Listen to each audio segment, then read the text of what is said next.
Halo sobat, selamat datang di kantor pertanahan Kota Samarinda. Apakah kalian sudah mengetahui apa itu program PTSL? Ya, program PTSL merupakan salah satu fasilitas yang diberikan Kementerian ATR BPN untuk memudahkan masyarakat dalam hal penerbitan sertifikat tanah secara efisien. Dan bagi kalian yang belum tahu bagaimana cara mendaftarkan tanah melalui program PTSL ini, simak dengan baik langkah-langkah berikut ini.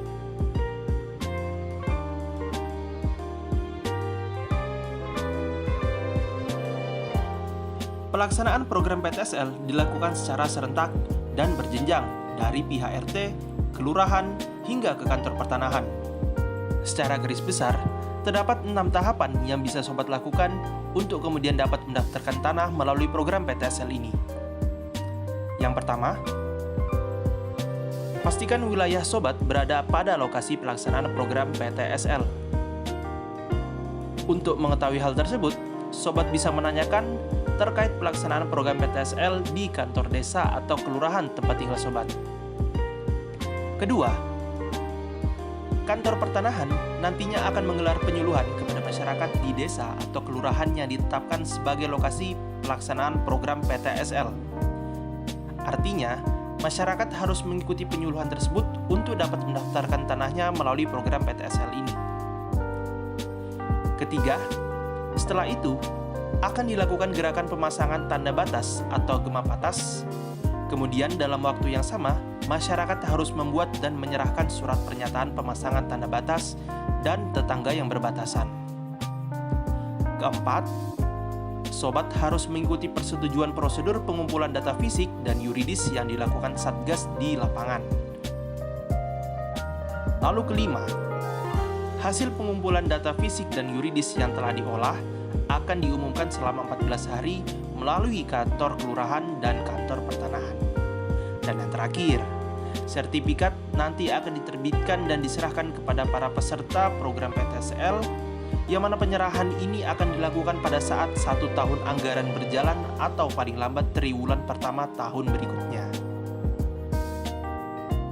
Nah, sangat mudah kan? Tapi perlu sobat ketahui bahwasanya harapan besar terhadap pelaksanaan program PTSL ini sedikit terkendala oleh beberapa hambatan yang terjadi di lapangan.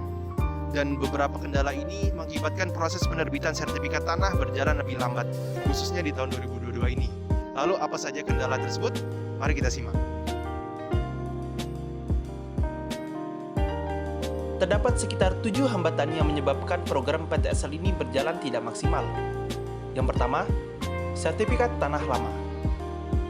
Pada beberapa kasus, masih banyak ditemui bidang tanah yang sudah bersertifikat sejak tahun-tahun lama dan berganti kelurahan atau desa, namun masih belum terpetakan atau terplotting secara digital. Sehingga, dengan kondisi seperti itu, akan memberikan peluang diterbitkannya sertifikat ganda.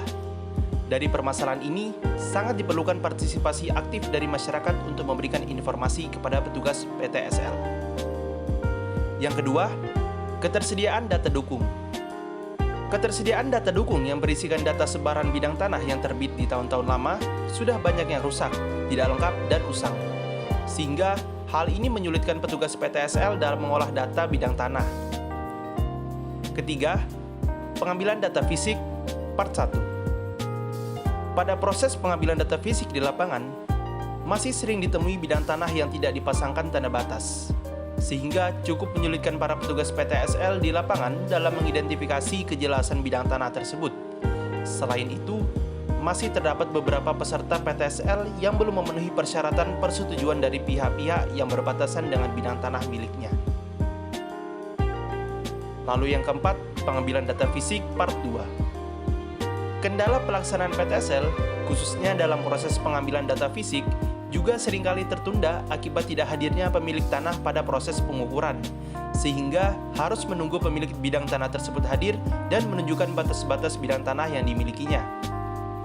Kendala ini cukup sering terjadi, dan bahkan terdapat peserta yang pada proses pengukuran kehadirannya diwakili oleh ketua RT atau kepala desa yang tidak mengetahui detail atau pasti batas-batas bidang tanah yang dimiliki oleh peserta PTSL.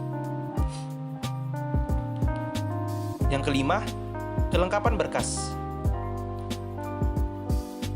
Pada saat proses pemberkasan atau pemeriksaan data yuridis, pada faktanya seringkali ditemui berkas peserta program PTSL yang tidak lengkap, sehingga membuat kantor pertanahan harus melakukan seleksi berkas kembali dan menghubungi pihak kelurahan untuk meminta peserta tersebut melengkapi berkasnya. Hal ini tentunya akan memakan waktu lebih banyak hanya untuk proses pemberkasan. Lalu yang keenam, sengketa tanah. Tanah yang didaftarkan oleh peserta PTSL nantinya akan diperiksa status kepemilikannya melalui bukti alas hak.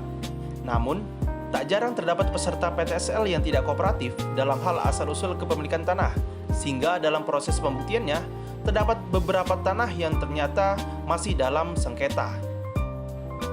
Yang terakhir, koordinasi antara pihak. Sistematika pengumpulan data PTSL yang dilakukan secara berjenjang dari RT ke kelurahan hingga ke kantor pertanahan nyatanya memerlukan koordinasi yang kuat. Pada beberapa kasus, masalah koordinasi dan komunikasi ini seringkali terjadi sehingga berkas yang sudah diserahkan oleh peserta PTSL beberapa kali hilang atau belum diserahkan ke kantor pertanahan meskipun sudah tercatat dalam daftar peserta program PTSL.